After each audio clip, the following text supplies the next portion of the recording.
They said feeding her would cost him everything. But by sunrise, it was the town that couldn't breathe. The wind dragged slow across Elias Boone's land, carrying dust like whispers over empty fences that hadn't seen cattle in years. Out here, a man learned to live with silence, or he didn't last long. Elias had lasted 8 years.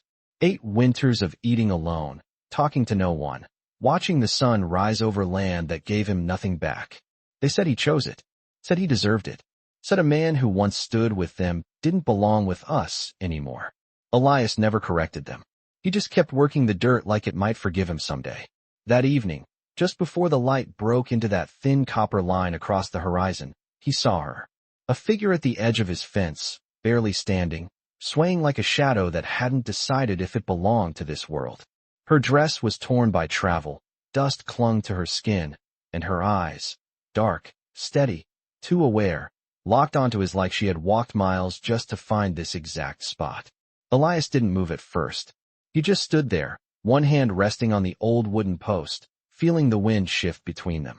He had seen strangers before. Most brought trouble. Some brought worse. And every instinct he had built over 8 long years told him to turn around, go back inside, close the door, and let the world pass by like it always did. But she didn't fall. She didn't beg. She just stood there, holding herself together like something stronger than exhaustion was keeping her upright. You shouldn't be here, Elias said, his voice rough from disuse, the kind that sounded like gravel dragged across wood.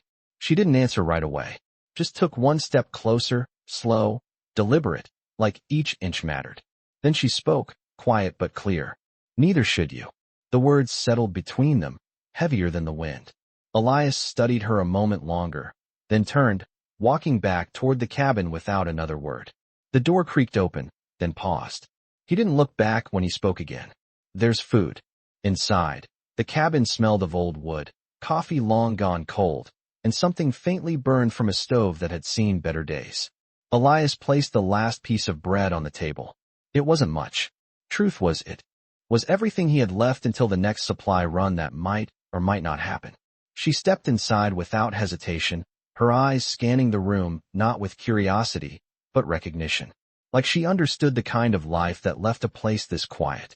She sat, slowly, carefully, and took the bread. Not greedy, not desperate, just respectful. That's what caught him. The way she ate like it meant something. Like it wasn't just food, but a choice he had made. The fire cracked softly between them, throwing long shadows against the walls. Outside, the wind picked up, brushing against the cabin like fingers testing the door. Minutes passed. Neither spoke. Then, finally, she looked up. Why did you help me? Elias leaned back slightly, eyes on the flame, not on her. He thought about the question longer than it deserved. Or maybe exactly as long as it needed. Didn't seem right not to, he said.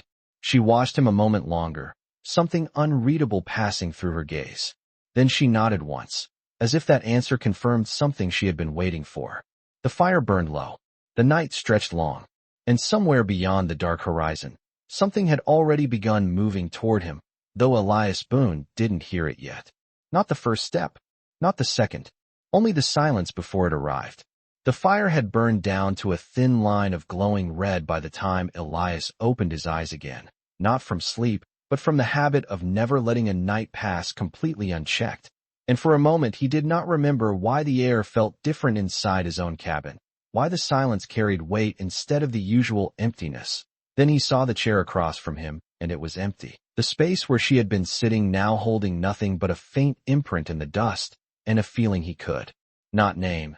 Elias stood slowly, every movement deliberate, listening first before stepping, because out here listening kept a man alive longer than thinking ever could. But there was nothing, no footstep, no shift of wood, no breath that did not belong to him.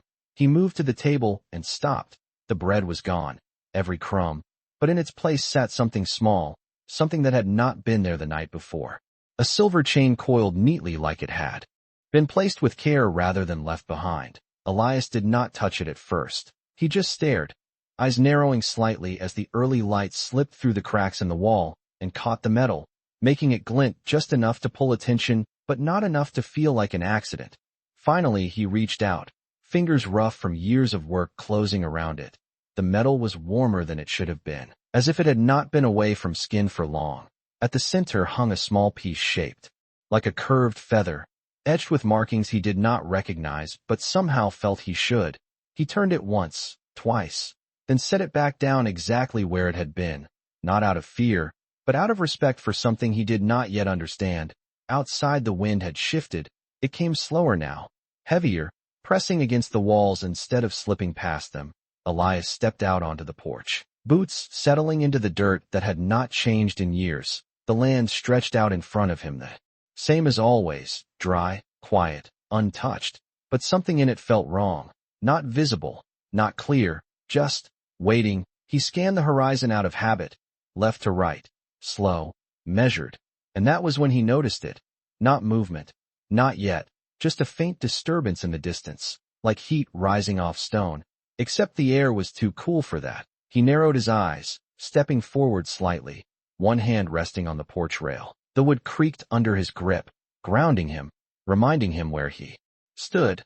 The disturbance grew, slowly, almost politely, as if whatever caused it had no need to rush. Elias exhaled through his nose, steady, controlled, the way he used to when something did not make sense but demanded attention anyway. Behind him the cabin door shifted slightly with the wind, a soft sound, almost like someone leaving. He did not turn, not this time, because whatever had passed through his life the night before was already gone, and whatever was coming now was something else. Entirely, something bigger. The ground beneath his boots felt firm, but there was a subtle vibration threading through it, so light most men would miss it. But Elias had spent too many years alone not to notice the smallest changes. He crouched slightly, pressing his palm against the dirt, and there it was again, faint but steady, a rhythm, not random, not natural, something with pattern, something with purpose. Elias lifted his head slowly, eyes fixed now on that distant line where the land met the sky. The disturbance had grown into something visible, a low haze, stretching wider than any dust trail a single rider could make. His jaw tightened just slightly, not in fear, but in recognition of scale. Whatever was coming was not one man, not 5, not even 20. It was something that carried weight across miles, something that moved like a decision already made. The wind shifted again, carrying with it a sound so low it barely existed, like a memory of thunder rather than thunder itself. Elias stood there, alone on his porch, watching as the empty land he had lived on for 8 years began, slowly, to answer a question he had not realized he asked the night before. The sound reached him before the sight made sense, a low rolling rhythm that pressed through the ground and into his bones, steady and deliberate, like something too large to hurry and too certain to stop. Elias Boone stood still on the porch, not because he could not move, but because he knew movement would not change what was coming. The haze on the horizon thickened, stretching wide across the land he had called empty for years, and slowly, shape began to form inside it. Not one shape, but many, too many to count at first glance. The earth beneath his boots trembled again, stronger now, no longer a suggestion but a presence. Elias stepped down from the porch, each step measured, boots pressing into dirt that felt different than it had an hour ago, alive in a way land should not be. He walked forward a few feet, stopping at the fence line that had once marked the edge of something he believed he owned. The wood post stood crooked from years of neglect, wire hanging loose where it had given up holding anything back, and beyond it the movement became clear.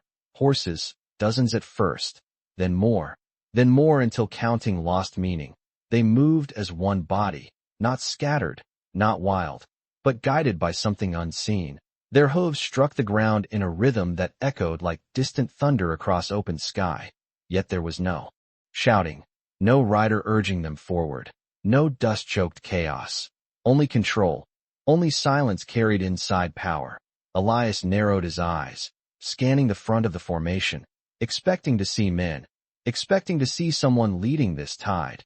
But there was nothing at first, just the animals, strong, steady, filling the land with presence. He exhaled slowly, the kind of breath a man takes when the world shifts in a way he cannot yet name. Then the line parted, not sharply, not forced, but naturally, like water opening for something it recognized. And from within that movement a single figure emerged, mounted, upright, still. The horse beneath her moved with quiet certainty, its coat pale against the darker mass behind it.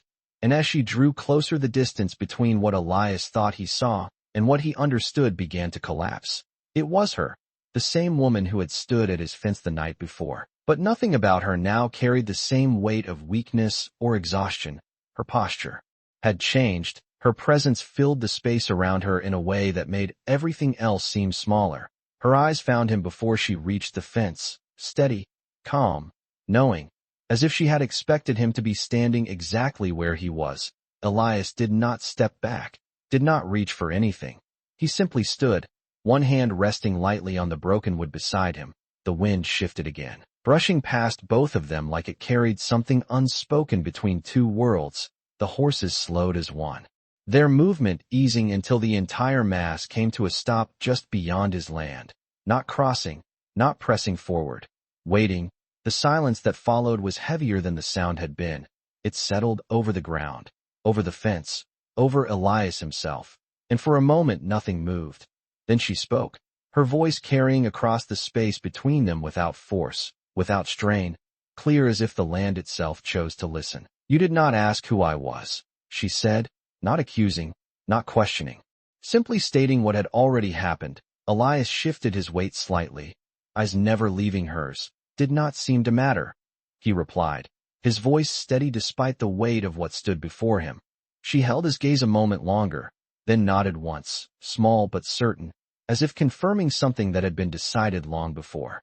She arrived at his door, her hand moved to the silver chain at her neck, the same piece that now sat on his table inside. And for the first time Elias understood that what he held inside his cabin was not something forgotten, but something returned, something placed with purpose. The woman looked past him briefly, toward the cabin, toward the life he had built in isolation, then back to him. "It mattered," she said softly, and behind her, stretching farther than his land had ever held, hundreds of horses stood in silence, as if waiting for him to understand why.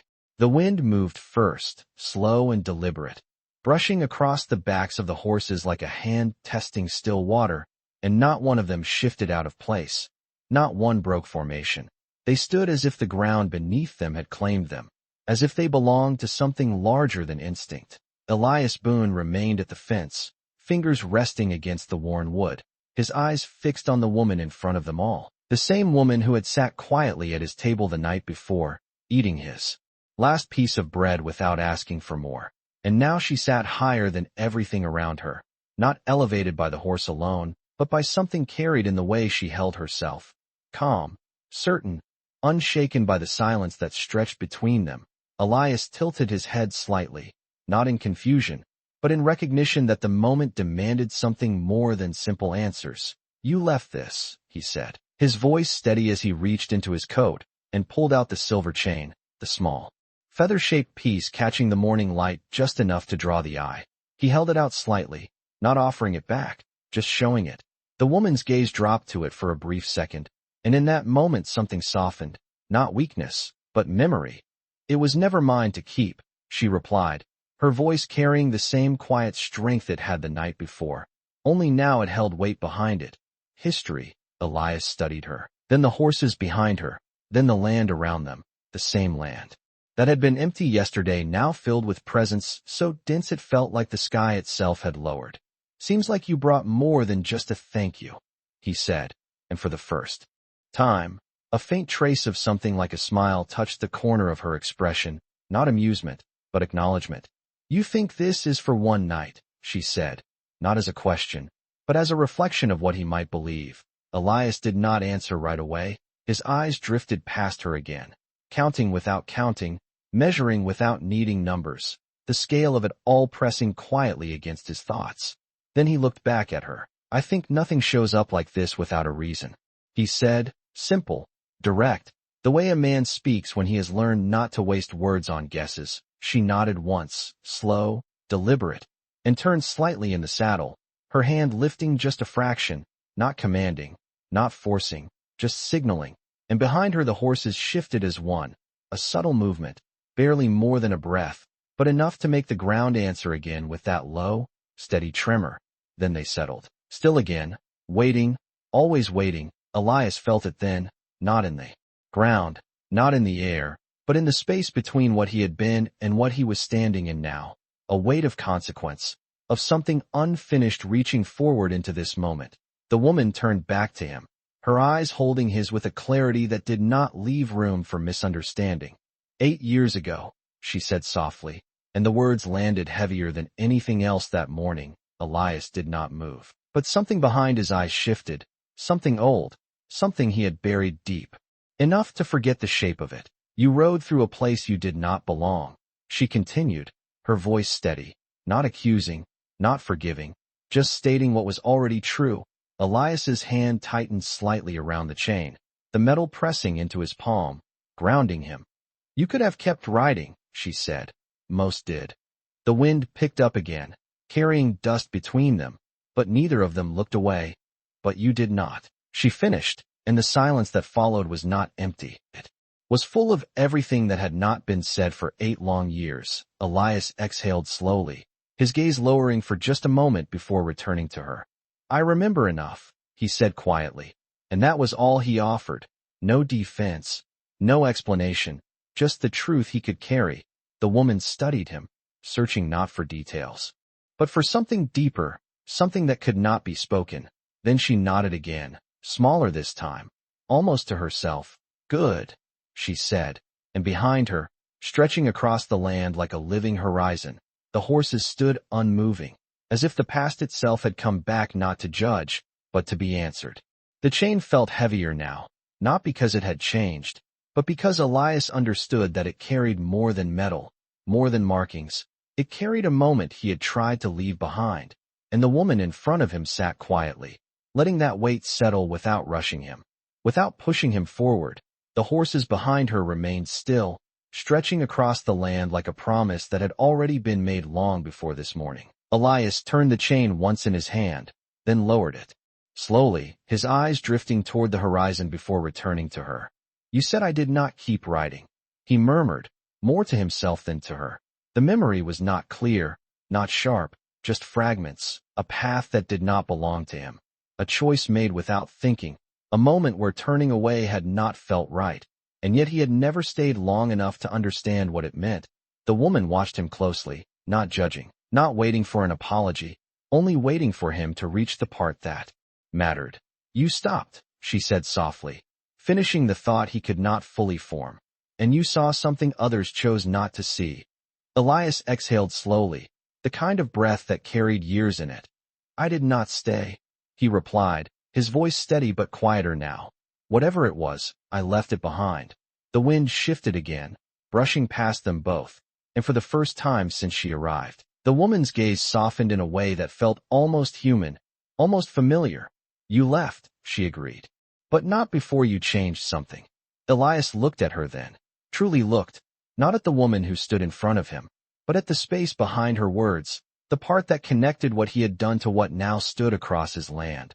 I do not remember changing anything, he said, honest in a way that carried no defense. Only fact. She tilted her head slightly, studying him, then reached up and touched the chain at her own neck. The twin. To the one in his hand. You gave me this, she said quietly, and the world seemed to narrow for a moment, not in sound, not in sight, but in understanding. Elias's fingers tightened slightly around the chain he held, his eyes dropping to it again, seeing not just the metal now, but the echo of a moment he had not fully understood when it happened. You were there, he said, more realization than question, and she nodded once, calm, certain. I was the one you did not leave behind, she answered, and the words settled into him deeper than anything else she had said, not heavy, not crushing, just final, the kind of truth that did not ask for reaction, only recognition. Elias stood still, the wind moving around him, the horses unmoving beyond her, and for a moment the years between then and now seemed smaller, thinner, like a distance that had always been waiting to close. I thought it did not matter, he said after a long pause, his voice quieter now, almost lost in the open air. Out here, most things do not, she replied, her tone unchanged, but her eyes holding something different now, something that carried both memory and meaning. But some things do.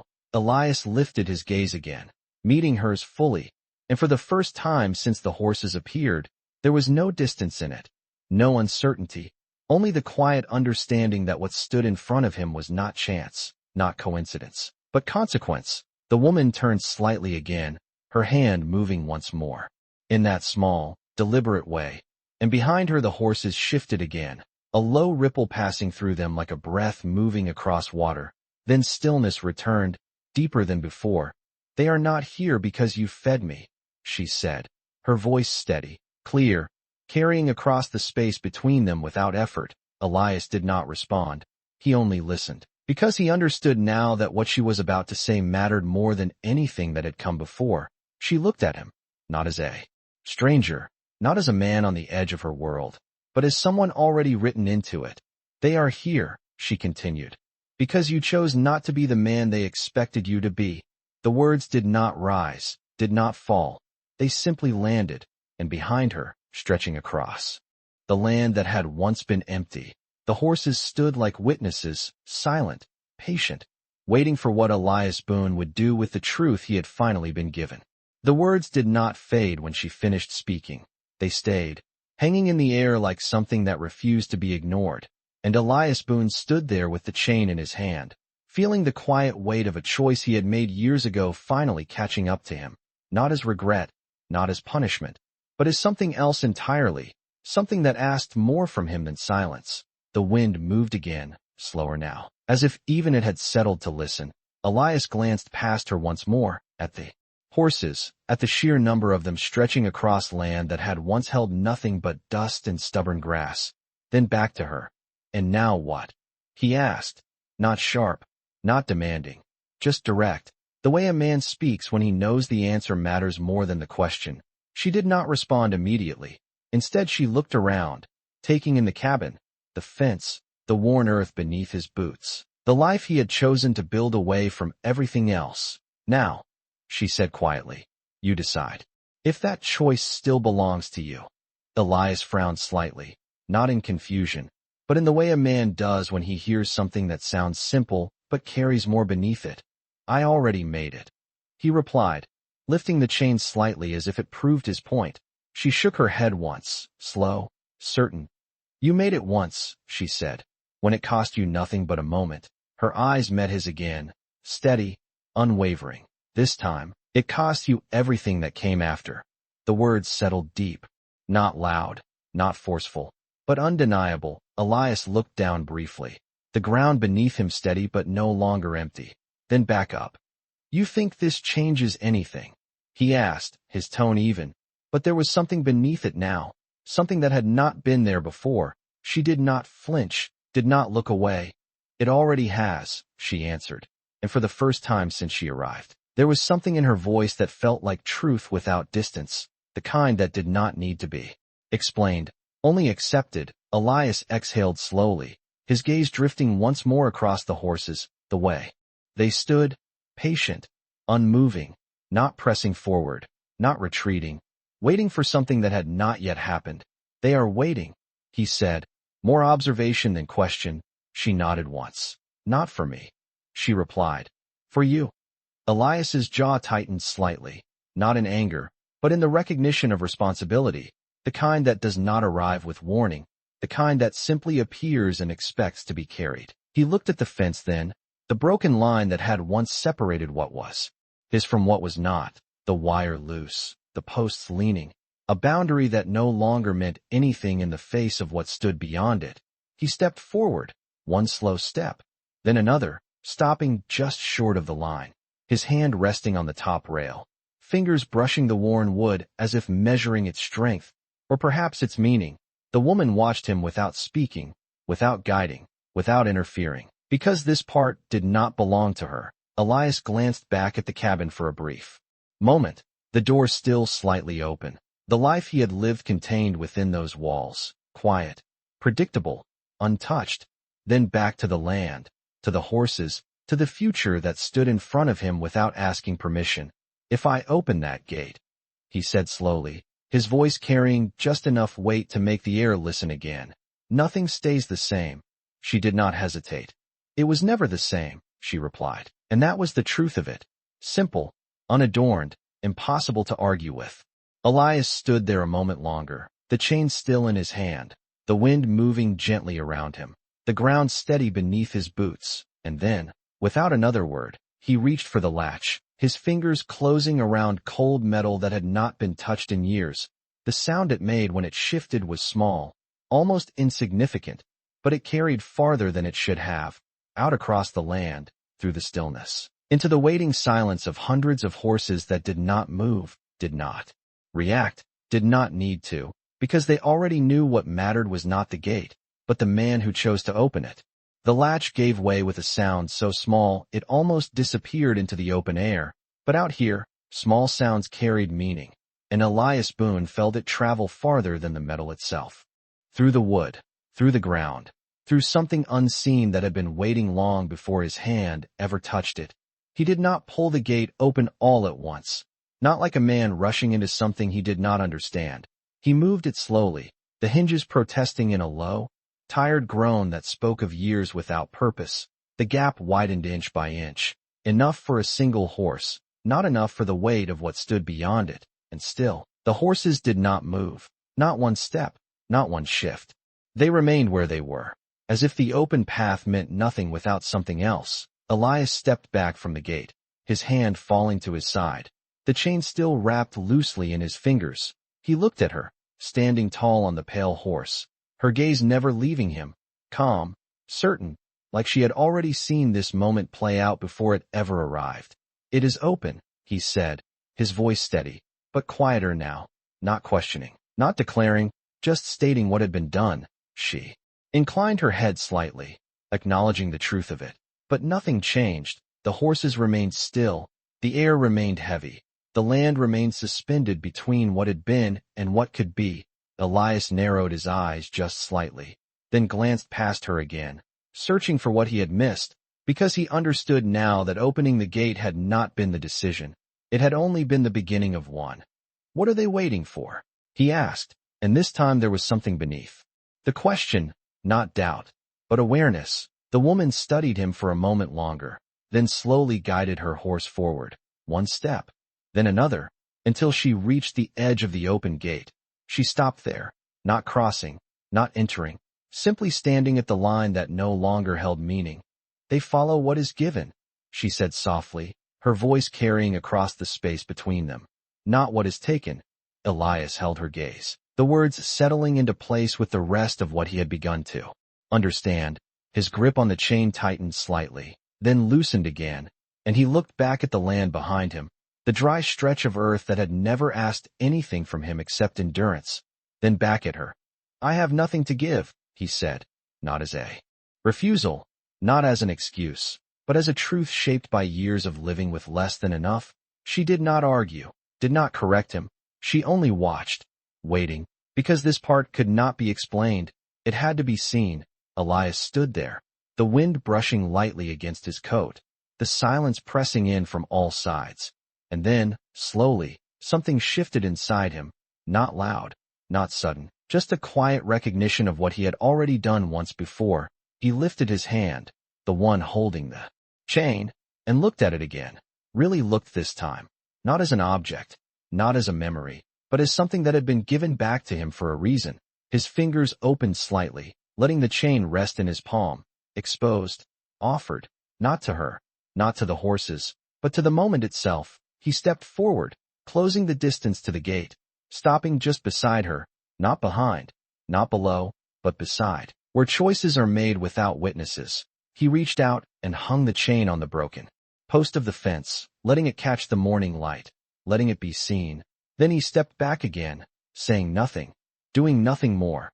The air held still for a breath, then another, and then it happened, not all at once, not in a rush, but in a slow, undeniable shift. The first horse moved, a single step forward, crossing the line where the gate stood open.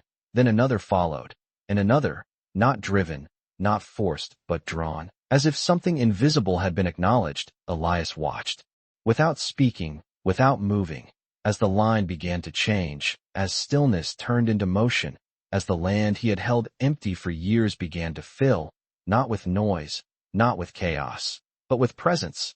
And through it all, the woman remained at his side, silent, watching, as if she knew that what mattered was not the horses, not the land, but the man who had finally understood what it meant to give without knowing what would return.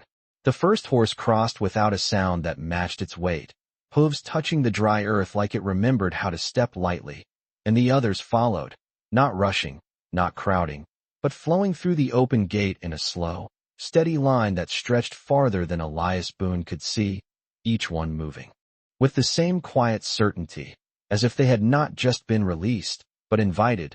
The land received them without protest, dust lifting gently around their legs, sunlight catching along their backs, turning the entire valley into something alive, something breathing. Elias stood where he was, unmoving, watching as the empty acres he had walked alone for years began to fill with motion that carried no threat, no demand, only presence. The woman remained beside him, her gaze following the herd as it spread out across the land, not claiming it, not taking it, but becoming part of it. "They will not leave," she said softly after a long moment, her voice blending into the rhythm of hooves and wind. Elias did not look at her right away, his eyes tracing the movement, the way the horses chose their ground, some drifting toward the far ridge, others toward the dry creek bed, each one finding a place without being told. "Nothing ever stayed before," he replied quietly, more to himself than to her, the truth of it sitting heavy in the words. She turned her head slightly, studying him. "Nothing was ever asked to," she said. And again, it was not a correction, only a clarity he had not considered. Elias let out a slow breath, the kind that came when a man realized the difference between being alone and choosing to be alone. The wind shifted again, carrying a new scent across the land, warm, alive, unfamiliar in a place that had known only stillness. Elias glanced toward the fence post, where the silver chain now hung, catching light with every small movement of air. It swayed gently, marking the place where something had changed without needing to be named. "You said they follow what is given," he said after a moment, finally turning his attention back to her. "So what did I give?" She held his gaze, her expression calm but not distant anymore. Something closer now, something that recognized him not as a stranger, but as someone who had already crossed a line long before. "Today, you gave without asking what it would cost you," she answered. "And you did it twice." Elias frowned slightly, not in disagreement, but in thought. "I fed you," he said. "And years ago, I stopped when I could have kept riding." She nodded once. "Most men only do one of those," she said, and there was no judgment in it, only truth. Elias looked back at the land again, at the horses now spreading wider, settling into a rhythm that felt less like arrival and more like belonging. "And this," he said, gesturing slightly toward the vast movement before him. "This is what that becomes." She followed his gaze, her posture steady in the saddle. "This is what it was always becoming," she replied, and the difference in her words sat quietly between them.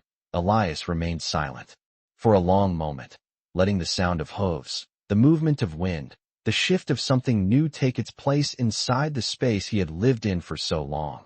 Then he nodded once, not in agreement, not in surrender, but in understanding, the kind that did not need to be spoken aloud. The woman turned her horse slightly, looking out over the land one last time, then back at him. "They are yours to care for," she said, her voice softer now, not because it carried less weight, but because it no longer needed to prove anything. Elias raised his eyes to her, a quiet question resting there without being asked. She met it with the same calm certainty she had carried since the moment he saw her at the fence. "Not owned," she added gently, "but trusted." And that word stayed longer than the rest, settling into him in a way nothing else had, because trust was not something given lightly out here, not by land, not by people, and certainly not by something that could leave just as easily as it had come. Elias looked out once more at the horses, at the life now moving across his land, and for the first time in years, the silence did not feel empty. It felt full, not loud, not overwhelming, just present. And beside him, the woman who had once stood at his door with nothing left to give sat quietly, as if she had always known this was where his story would begin again. The sun climbed higher, slow and steady, casting long light across a land that no longer belonged to silence. And Elias Boone stood there with the weight of something new settling into his chest. Not heavy, not overwhelming. Just present. The kind of presence a man notices when he realizes he is no longer alone even. If no one is speaking, the horses moved across the valley in quiet patterns, some lowering their heads to graze, others standing still against the breeze, their forms scattered but connected, like they understood the land without needing to be told how to use it. Elias took a step forward, then another, leaving the fence behind him, boots pressing into soil that felt different now, not softer, not richer, but alive in a way it had never been before. He walked out among them without hesitation. And not one horse pulled away, not one showed fear. They acknowledged him the way the wind did, by continuing to exist around him without resistance. He reached out once, his hand brushing lightly against the neck of a dark mare, her skin warm beneath his fingers, her breath steady, real, and for a moment he closed his eyes, not in relief, not in disbelief, but in recognition. The kind that comes when a man understands that something he did long ago has finally found its way back to him. He opened his eyes and looked out across the land again, the empty years behind him stretching quietly into memory, no longer defining him, only shaping the path that led here. Behind him, the woman watched, still seated on her pale horse, her presence no longer commanding the moment but completing it. She said nothing, because there was nothing left to explain. Elias turned slightly, glancing back at her, and for the first time there was no question in his eyes, no searching, only a quiet acceptance of what had already taken root. "Will you stay?" he asked, not because he needed her to, but because the question felt right in the space they now shared. She held his gaze for a moment, then shook her head gently. "This was never mine to stay in," she said, her voice calm, certain, like everything else about her. Elias nodded once, not disappointed, not surprised, just understanding. She looked past him one last time, her eyes moving over the land, the horses, the open gate, the cabin in the distance, and then back to him. "You will not be alone again," she said, and there was no promise in it. Only truth, the kind that does not need to be believed to exist.